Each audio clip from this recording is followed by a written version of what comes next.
সুদীৰ্ঘ 15 বছৰ ধৰি চলি থকা এক আইনী প্ৰক্ৰিয়াৰ পিছত মহামান্য আদালতে যেতিয়া ধনজিৎ দেৱনাথ আৰু জয়তী দেৱনাথৰ সপক্ষে ৰায়দান কৰে উক্ত ভূমি সংক্ৰান্তত, বিপৰীত পক্ষৰ আমুকতাৰ প্ৰদ্যুৎ কুমাৰ দে তাত অসন্তুষ্ট হৈ তেওঁ গৌশালা আউটপোষ্টৰ আৰু ইনচাৰ্জ কংকন বৰাৰ লগত মিলি এক মাফিয়া ষ্টাইলত গৈ পিনে তাৰ পৰা তেওঁলোকৰ যিখিনি টিনেণ্ট আছিল তাৰ পৰা সকলোকে বেদখল কৰে আৰু ৰাতি 9টা বজাত উক্ত দিনাই আহি পিনে ধনজিৎ দেৱনাথক তাৰ পৰা উঠাই আনি গৌশালা আউটপোষ্টত তেওঁক ৰাখে আৰু ৰাতি 1টা বজালৈ আননেচেচাৰী এটা হাৰেছমেণ্ট চলাই তেওঁৰ সাংবিধানিক অধিকাৰ খৰ্ব কৰে।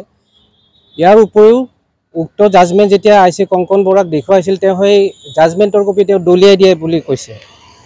তো তেওঁ এক ভিঙুচালি কৰিছে আদালতক। তো পিছদিনা আকৌ কংকন বৰা আৰু প্ৰদ্যুৎ কুমাৰ দে মানুহ গৈ পিনে তাত যিখিনি বেৰা আছিল বা গেট আছিল গোটেইখিনি তেওঁলোকে ভাঙে, তলা ভাঙে। তাৰপিছত Guwahati revenue circle officer Raja বৈশ্যক তেওঁলোকে মাতি পিনে ডাক আইডেণ্টিফিকেশ্যন কৰে, হুৱেৰেজ সেই ডাক অলৰেডি কোৰ্টে director of land record and survey থ্ৰুৰে আইডেণ্টিফিকেশ্যন কৰি থৈ দিছে। চ' তাত এতিয়া যিহেতুকে এটা চিভিল ডিস্পিউট হৈছে, অলৰেডি এটা এডজুডিকেটেড হৈ গৈছে, তাত কোনো ধৰণৰ পুলিচৰ কোনো তাত অধিকাৰ নাই, তাত তেওঁ অনাধিকাৰভাৱে প্ৰৱেশ কৰে এনেকুৱা কোনো ধৰণৰ আইন নাই। চ' তাত খৰ্ব হৈ পিনে আমি কোনো ধৰণৰ উপায় নাপায় আমি গুৱাহাটী মহামান্য উচ্চ ন্যায়ালয়ৰ আমি দ্বাৰস্থ হওঁ। চ' আদালতে আমাক বৰ্তমান in the interim DC circle officer, তাৰপিছত commissioner of police Kankan Bora IC Goushala police outpost আৰু প্ৰদ্যুৎ দে OC জালুকবাৰী থানা আটাইকে এটা নিৰ্দেশ দিছে যেতিয়ালৈকে এতিয়া হাইকোৰ্টত যেতিয়ালৈকে এই মেটাৰটো পেণ্ডিং থাকে তেতিয়ালৈকে তাত তেওঁলোকে প্ৰৱেশ কৰিব নোৱাৰে। তো বৰ্তমান প্ৰক্ৰিয়া এইখিনিয়ে, আগন্তুক বিচাৰ যিভাৱে চলে আপোনালোকে গম পাব।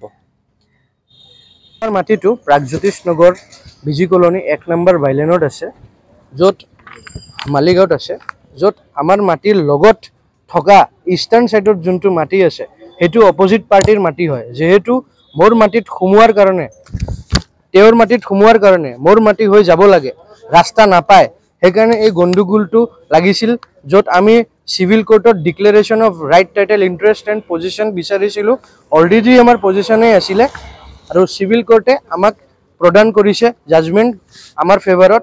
তথাপিও IC কংকন বৰা, প্ৰদ্যুৎ কুমাৰ দে আৰু তেওঁৰ পাৰ্টনাৰ দুৰ্লভ বৰা মিলি মোৰ লগত বেআইনী প্ৰক্ৰিয়া কৰি মোক বেদখল কৰে।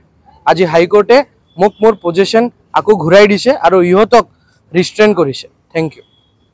এয়াই অনাৰেবল চিভিল কোৰ্টৰ এটা জাজমেণ্ট, য'ত মোৰ দেউতা, মোৰ মা আৰু মোক অনাৰেবল চিভিল কোৰ্টে ডিক্ৰী দিছে এটা মাটি, য'ত অপজিট পাৰ্টি প্ৰদ্যুৎ কুমাৰ দে অসন্তুষ্ট হৈ মোৰ নামত মিছা কথা কৈ IC কংকন বৰাৰ লগত মিলি মোক বেআইনী প্ৰক্ৰিয়াৰে মোৰ মাটিৰ পৰা মোক বেদখল কৰে আৰু মোক ৰাতি 9টা বজাত উঠাই লৈ যায় হেৰাছমেণ্ট কৰে।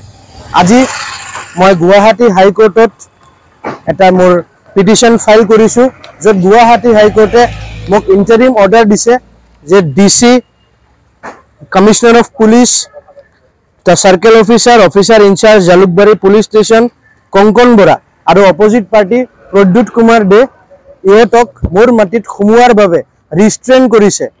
ইয়াৰ এটা ইণ্টাৰিম অৰ্ডাৰ হয়, আগন্তুক ডেটলৈকে আশা কৰিছোঁ যে জাষ্টিচ মোকে প্ৰদান কৰা হ'ব। Thank U.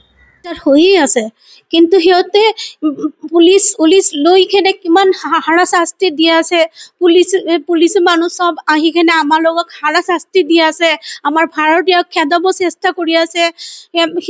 অপজিট পাৰ্টি বেলেগে আমাৰ ভাৰতীয়ৰ বস্তুখিনি চুৰ কৰি লৈ যাই আছে, বেলেগ দিন এনেকুৱা অত্যাচাৰ চলাই যাই আছে। মোৰ ল'ৰাক